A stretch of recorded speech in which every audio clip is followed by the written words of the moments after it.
নমস্কার বন্ধুরা, নতুন রেসিপিতে আপনাদের স্বাগত। আজকে আমি আবার একটা অন্যরকম রেসিপি নিয়ে এসেছি। আজকে আমি করে দেখাবো মটরশুঁটির ঘুগনি।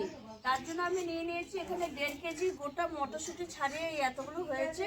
আর মটরশুঁটি ঘুগনির জন্য নিয়ে নিয়েছি মটরশুঁটি, আলু দেব, আর করে নেবো একটা গোটা মশলা, গোটা জিরে, গোটা ধনে, শুকনো লঙ্কা, নুন, পেঁয়াজ কুচি, আদা রসুন, চিনি, ধনেপাতা, কাসুরি মেথি, হলুদ গুঁড়ো, লঙ্কার গুঁড়ো। আর একটা জিনিস দেবো টমেটো, সেটা ঘরে আছে, পরে এনে দিচ্ছি। প্রথমে আমি মটরশুঁটিটা একটু সেদ্ধ করতে দিয়ে দেবো। উনুন ধরিয়ে কড়াই বসিয়ে দিয়েছি। মটরশুঁটিটা হালকা করে ভাপিয়ে নেবো, বেশি সেদ্ধ করার দরকার নেই। এর মধ্যে সামান্য একটু নুন দিয়ে আমি ঢাকা দিয়ে দেবো। আর এটা সেদ্ধ হতে হতে আমি আদা রসুনটা একটু বেটে নিয়ে আসবো। দেখুন বন্ধুরা, এই মটরশুঁটিটা 2 মিনিট মতো ফুটে উঠেছে, এরকম টকবক করে ফুটছে। এবার আমি নামিয়ে দেবো। বেশি ফোটাবার দরকার নেই, এখন মটরশুঁটি তো কচি।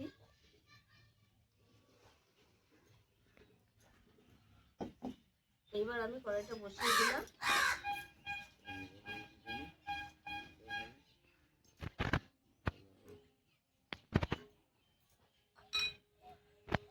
এবার আমি আগে এই ভাজা মশলাটা একটু ভেজে নেবো। গোটা জিরে, শুকনো লঙ্কা, এটা একটু ভেজে নেবো।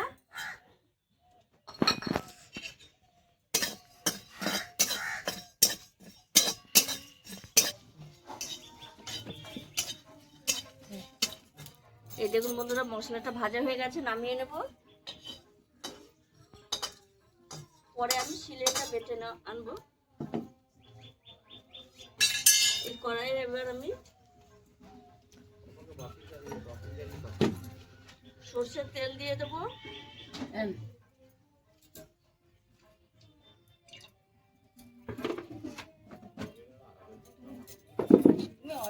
তেলটা একটু গরম হলে আলুটা ভেজে নেব।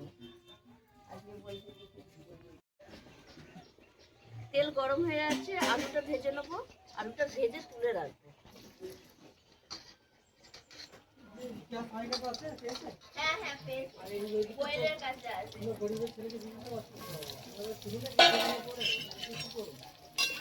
এই আলুটা এমনি ভেজে নেব।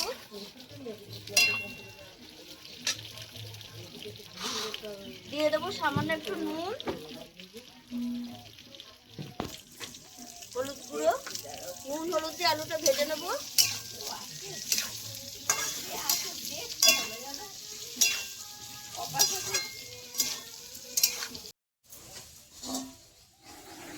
দেখুন বন্ধুরা, আলু কিন্তু লাল লাল করে ভাজা হয়ে গেছে, তুলে নিচ্ছি।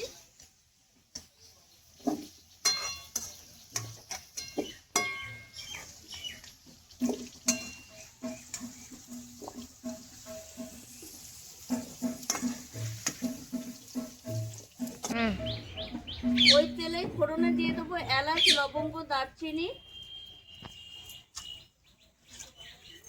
এইবার দিয়ে দেবো পেঁয়াজ কুচি।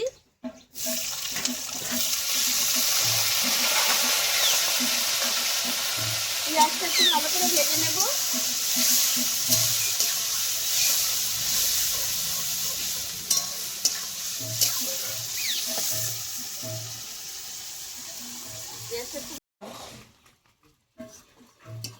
পেঁয়াজ ভাজা ভাজা হয়ে গেছে, এবার আমি দিয়ে দেবো আদা রসুন বাটা,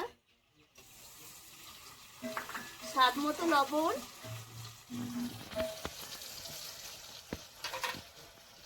হলুদ গুঁড়ো,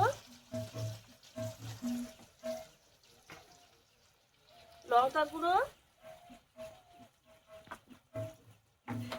একসঙ্গে মশলা ভালো করে কষিয়ে নেব।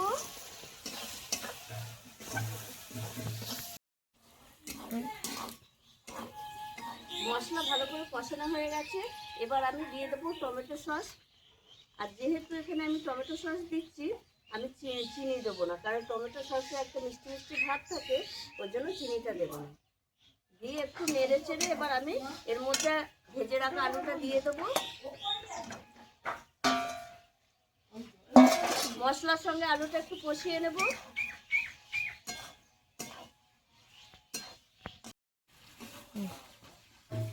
আলুর সঙ্গে মশলা কষিয়ে নিয়েছি, এবার আমি সেদ্ধ করে রাখা মটরশুঁটিটা দিয়ে দেবো। মটরশুঁটিটা একটু আলুর সঙ্গে এই মশলার সঙ্গে একটু 2 মিনিট মতো নেড়ে চেড়ে আমি জল দিয়ে দেবো।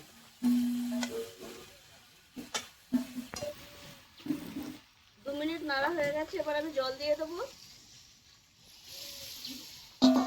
যেহেতু ঘুগনি একটু মাখো মাখো হবে, বেশি জল দেব না।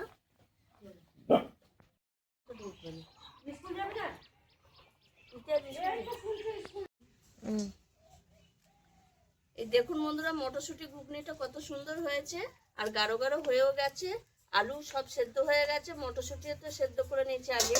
এইবার আমি ওপর থেকে এই ভাজা মশলাটা দিয়ে দেবো। ভাজা মশলাটা দিয়ে আমি 1 মিনিট একটু ফুটিয়ে নেব।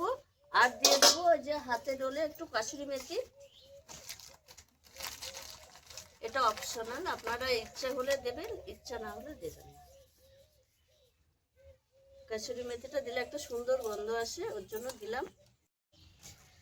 ঘুগনি আমি সব ঢেলে নিয়েছি, এবার উপর থেকে ধনেপাতা কুচি দিয়ে দেবো।